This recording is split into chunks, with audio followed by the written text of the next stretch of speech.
This is Taiwanica. Thank you so much for joining us.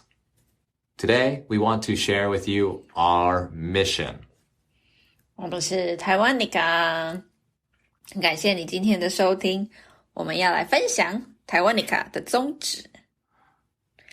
Our mission is, of course, to be able to help people who are interested in understanding more about Taiwan and the USA. But it's not just that. Both Anita and I know how hard it is as a Taiwanese and as a foreigner to make friends with one another. There's a lot of hesitation in the air because of cultural differences, despite the fact that we know a lot of foreigners who wish to meet Taiwanese people and vice versa. So, we at Taiwanica want to be the bridge to bring some commonality and give you some ideas and knowledge to make the next time these groups of people to meet a whole lot easier and fun. 我们的宗旨最主要是帮助对台美文化有兴趣的听众更了解文化差别有趣的地方。但不止哦，我身为台湾人 and Eric 身为美国人，我们都知道要跨越种族彼此认识，甚至是当朋友不是那么简单。虽然我们认识很多想要认识外国人的台湾人，反之亦然，但是文化上的差异让他们却步。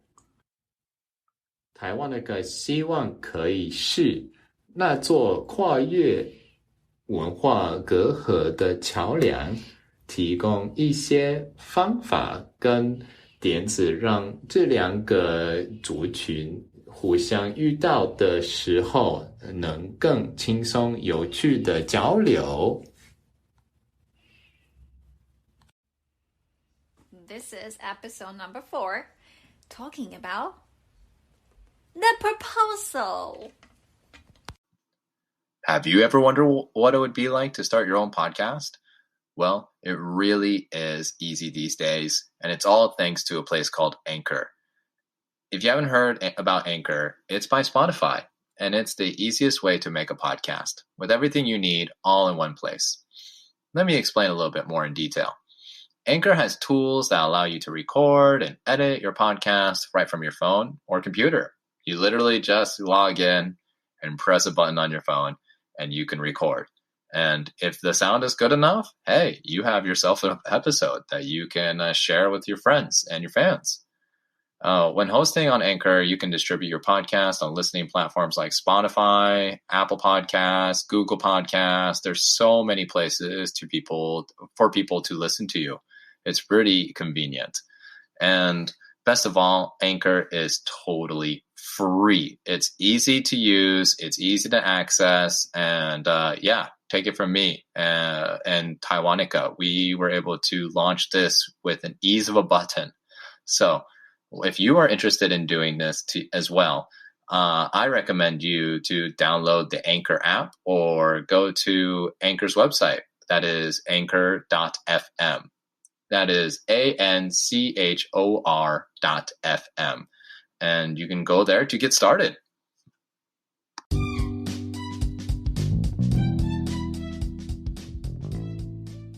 This is episode 4, talking about getting engaged. Welcome to Taiwanica! I'm Anita. And I'm Eric. Hey, Eric. Hey, Anita. Would you marry me? Can I, No. Can I No. consider it? No. Can you ask me again? Before. Oh, I'm sorry. Would you marry me, Eric? Well, I already did, so I'm pretty happy about it. You're pretty happy about that? Yeah. Cool. No regrets. Okay, cool. What about you? When there was this proposal that we did for getting married, how did you? Oh wow! You have a lot of opinions about what happened with us when we first got engaged, and so much that you've told the world the story more than you've told like how we first met. It's usually the first thing you tell everybody. It's like, honey, I really need to tell you. how my husband decided to propose to me. It's not how you decide to propose to me, it's the way you did it. Okay, before you dive in, Okay. Yes. just so you know, today's episode is about not only engagements in the United States, but we're going to talk about the differences with that and Taiwan. Yeah. But to get you comfortable, we decided it would be best to start with a story. Yes. A special story about your hosts, Eric and Anita. So, Anita, Yes. would you like to start us off? Of course. Everybody get your drink, popcorn, whatever you feel like. Yeah, just get everything, make yourself comfortable, sit tight. Here comes the story. All right. All right, and action. There was one time we like to, when we are still in Tainan, okay, just picture in Tainan, it's always hot, right? And the weather is always make you feel uncomfortable and sweaty. And that time we were drinking, I think we were drinking bubble tea. Yes, we were. It just make you feel like a fatty, you know, just sweating, drinking bubble tea. And then we're just walking around the city. Living the dream. What dream are you living? Don't get distracted. We were walking around, and then all of a sudden we're just too tired because it's way too hot. And then we decided to sit down in the park. Yep. And you know, I mentioned two keywords, Tainan and park. So what was the environment in Tainan? Oh, the you park? know, typical park in sunny afternoon would be a bunch of agong playing mahjong, or what is the one where they have the white ones, the white pebbles that they play with? 象棋. Xiangqi, yeah. They're playing either one of those. They're all hurdled around And one then table. topless, sweating, Or wife beaters. yelling at each other at the background. Okay, this Hey, is. 你讲，你讲，你讲，讲啥?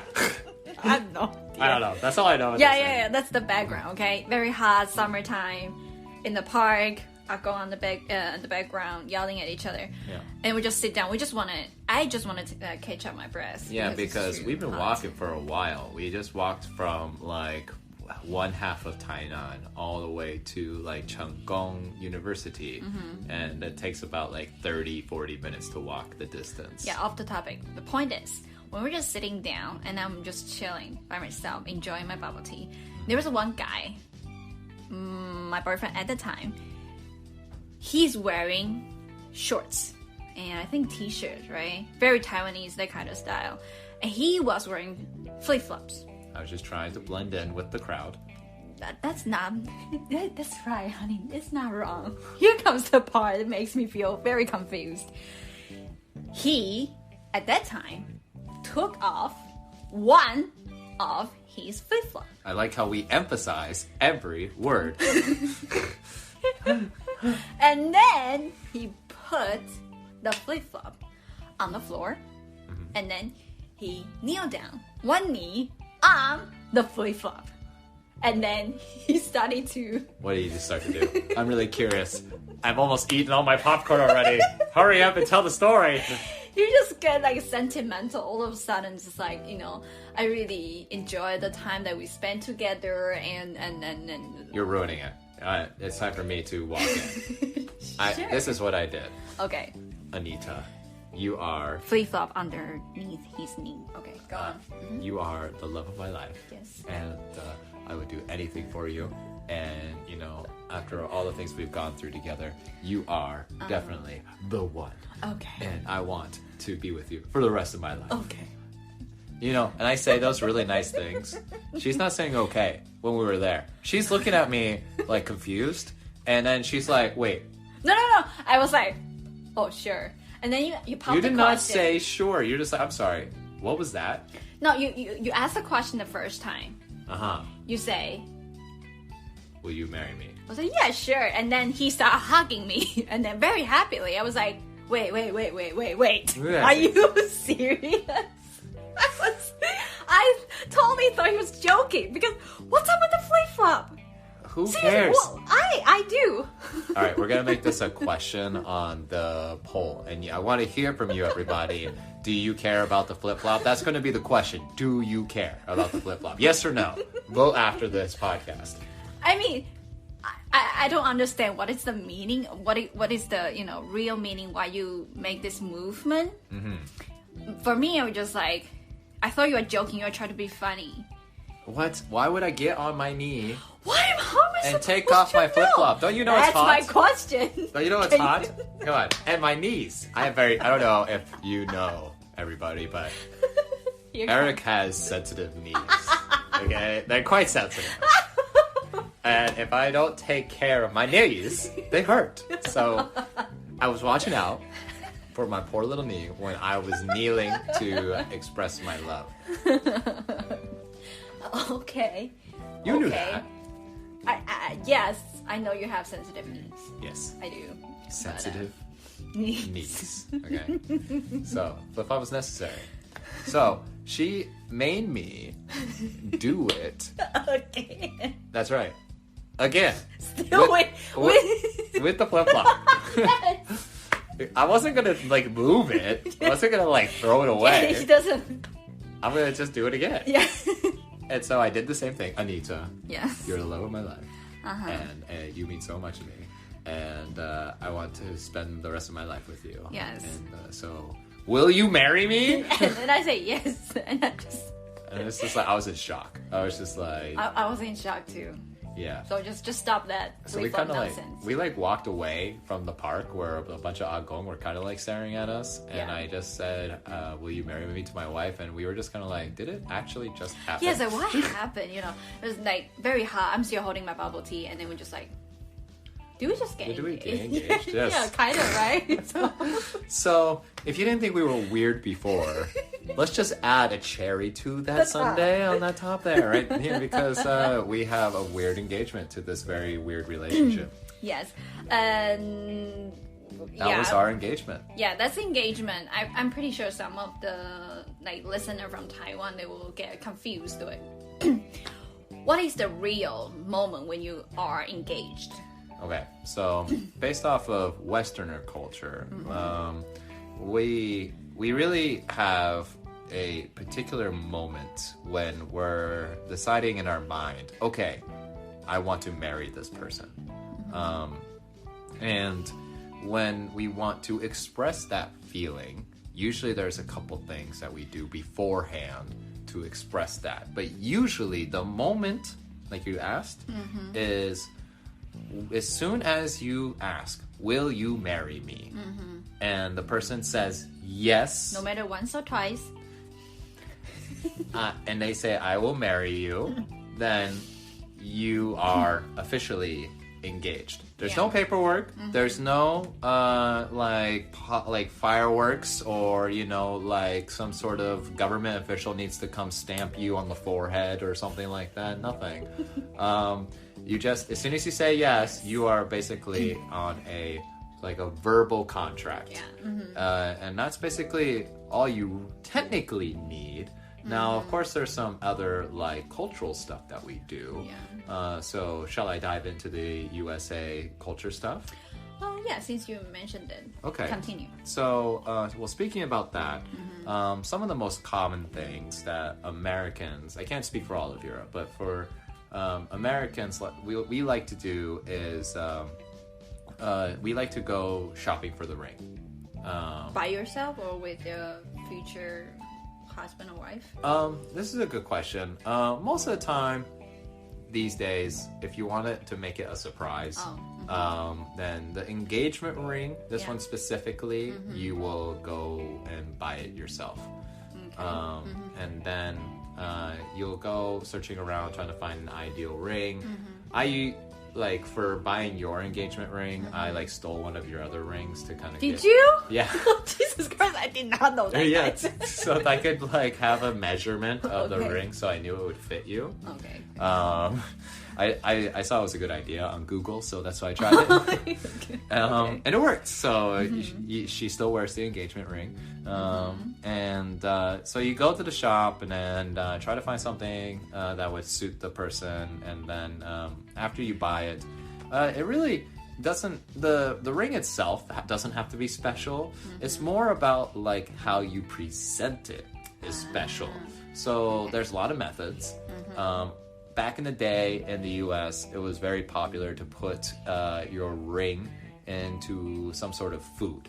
Food? Yeah, so like some people would put it in like a cake or like put it in some sort of like anything really. But the most common and popular ones were cake and champagne. Oh yeah, I've definitely seen it from the movie. Yeah, so in movies they definitely did that, and it was, it's a good romantic idea with the surprise, but it definitely can be dangerous. People have definitely swallowed a lot of engagement rings from this, so I didn't think it was a good idea because Anita really likes to eat. So she's staring at me. But continue. You're sorry. Anyways, so like I said, the way is the most important. The way is the most important to present the ring in the USA. But that's pretty much it when it comes to proposals in the USA. We're pretty straightforward. We don't have any other like hoops you have to go through. But I know in Taiwan, it's not that easy. Yeah, I know I'm not supposed to say that, but I'm just gonna say it one more time. Like, the situation in Taiwan is pretty complicated. Anita's favorite phrase about Taiwan. It is. I will say it's not just complicated, complex, and also kind of odd. Odd? Okay, what do you mean? So basically, you can separate the tradition. You can separate the engagement in Taiwan two different ways. Okay. One is like modern way. The other one is traditional way. Okay. Of course, the modern way is basically just like what Eric mentioned. You get the boyfriend get a ring, and plan a romantic surprise to ask the girlfriend to marry them. That's like modern way. Sure. But in Taiwan, if you say yes to the proposal, you are not engaged. Oh, really? You're not. Yeah, you just my boyfriend just asked me to marry him. Okay. That's it. This is the time when you show off your rings or call off your families and friends. And here comes the most difficult part after you say yes to this modern way of proposal. Okay. The man, the boyfriend, Yeah. has to go to girlfriend's family. Okay. To do a ceremony called 提亲. Teaching. Okay. And so what does this mean? Like to ask the parents for approval? Yes. Okay. And it's not just that simple. Okay. This is, you can imagine, you can think of this teaching as a meeting. Like two families meeting with each other, talking about, how to have the wedding that both will like it. Oh. And there are some traditions. Maybe the girlfriend's family insists to have, sort of things like that. So what you're saying is that it's kind of like a business meeting almost. Kind of, yes. So it's you're like we're how gathered. how much would you provide to marry to my daughter? Oh, well, I will make sure she has a home and make sure that we have lots of children and I will make sure that she will never go hungry. That sounds pretty reasonable. Is it like this? Yes, like this. Wow. But it's not. Yeah, but it's not that straightforward. Of course, we will just try to be polite to each other. Okay. And I think another main point, the main purpose of this teaching is there is also another tradition in Taiwan, still very hard for me to understand, which is the thing called 聘金. Okay. And so can you describe what 聘金 is? Okay. 聘金 is basically just the money. Okay. Okay. So if you are a man who wanted to marry a woman, Okay. you go to this woman's house to do 提亲. So like the meeting, right? Yeah, the meeting. And based on the traditional custom, if you want to marry someone's daughter, you have to provide the daughter's family 聘金. Okay, so that's the money. That's the money. And so how do you decide on how much money to provide? Depends on Well, okay. It depends on how much money the wife's family asked. Oh, so the parents will ask for a certain amount. Yeah. Okay. And so you're saying that this money has to be paid in order to get married to the daughter. Yes, and they will present. You have to use cash. There was no credit card. Okay. Okay. No credit cards. No swiping. No swiping. Okay. Cash only. Cash only. Gotcha. Okay. And you during the wedding or engagement, which we will talk about the next episode. Yeah. Once you set the number, and then during the wedding, actually the morning before the wedding really happened, you have to present those money. Oh, I see. In a very special way, like put into something red container. Oh, I see. And then present to your future wife's family. Okay, so, but what is the purpose of it? Is it just to really, I hate to say it, but to buy your wife? Or is there a meaning behind it? The meaning behind this 聘金 is, because if I am a man, if I were a man, I will. It's kind of like my thank you gift to my wife's parents because you raised such a beautiful woman. I see. You raised the love of my life, kind of like this. Oh, so kind of like in English, we call it a token. When we have a way that we want to express our gratitude or a thank you to someone, we will maybe buy them a gift. Maybe in another example, I could say someone lets me stay at their house for a month, okay, and because I couldn't go anywhere else, and so now I can leave. And as a way to say thank you, I have this thing called a token of my gratitude. And so this maybe is money, or it could be a gift of some kind, and then it shows them that I care.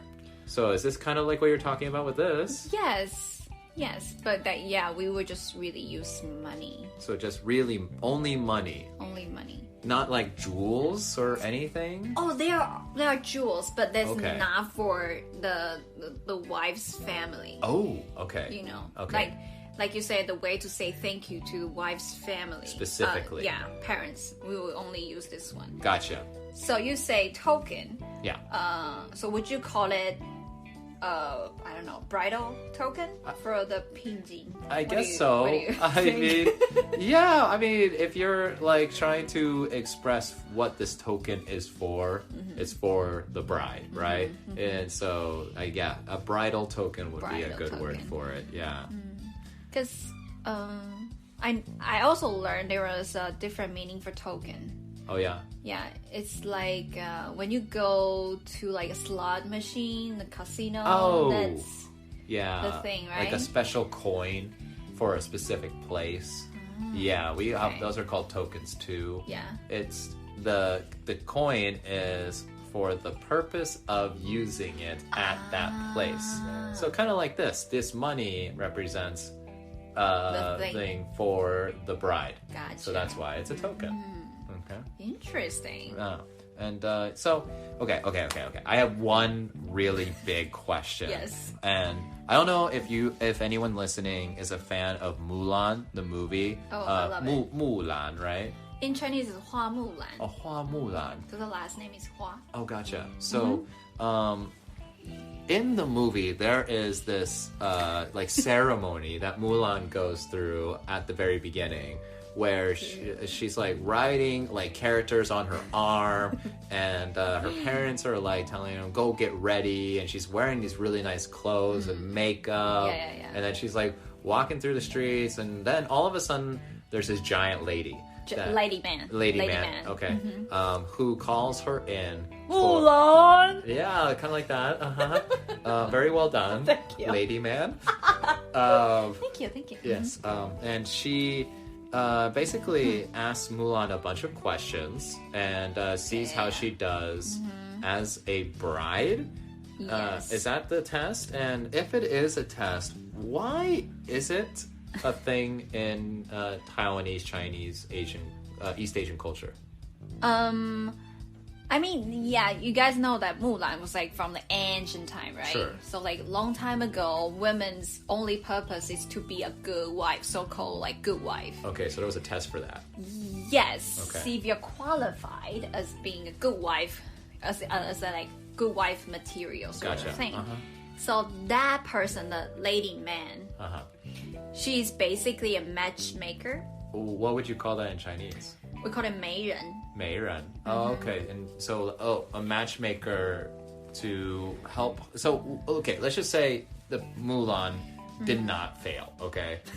She failed it miserably. Spoiler alert if you haven't seen the movie. But anyways, they can Google it. It's fine. So let's just say she did pass the test. What would have been the next step?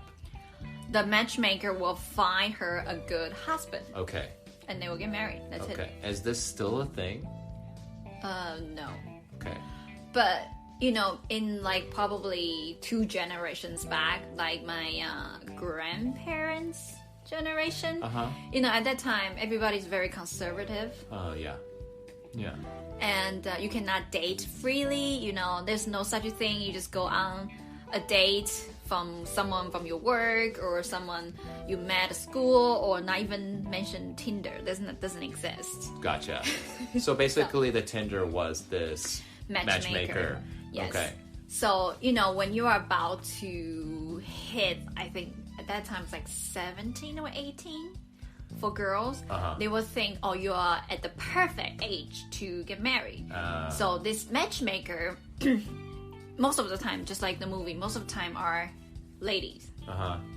So they will be like, oh, so your daughter is turning 18 this month. So you know what? I know someone who is at work in the post office. He make a lot of money. I think this will be perfect match for your daughter.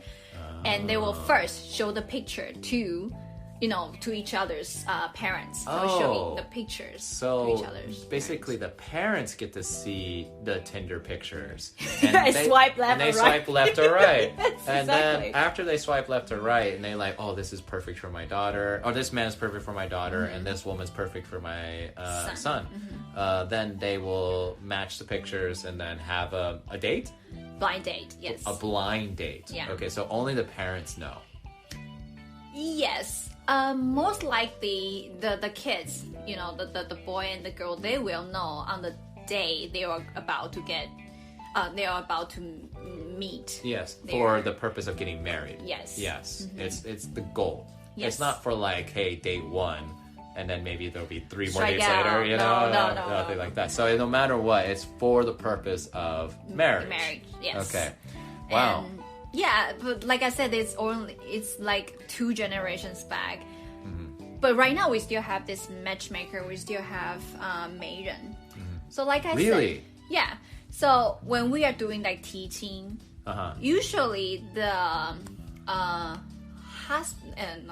the boyfriend's family will find a matchmaker. Oh, okay. Usually it's their aunt or Just somebody in the family. Just somebody in the family who was really good at talking. Oh, I see. Yeah, and they will ask this 媒人 to come with them to the girlfriend's family. Oh, I see.